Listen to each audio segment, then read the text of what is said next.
सरिताचे गोड पाणी समर्पित होते सागरात, लयाला जाती मधुरता येता खारट समुद्रात.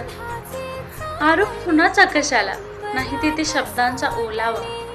खारट मीठ जरी असले तरी त्याविना ना अर्थ आणि जीवनाला. संत वाहणारी ही नदी उसळत्या सागरात विलीन होते. उफाळलेल्या वापाहून ती आभाळी डगमगते. तिचे मेघ हलवार पृथ्वीला चिंब करते.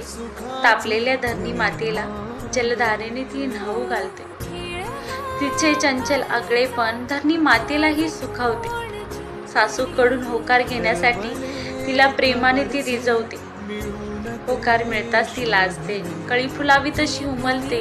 पावित्र्याचा सुगंध घेऊन ती पुन्हा सागराला मिळते. अर्धांगिनीचा साज तिचा संसार सरिता समुद्राचे नाते जन्मांतरीचे आहे. आघात विश्वास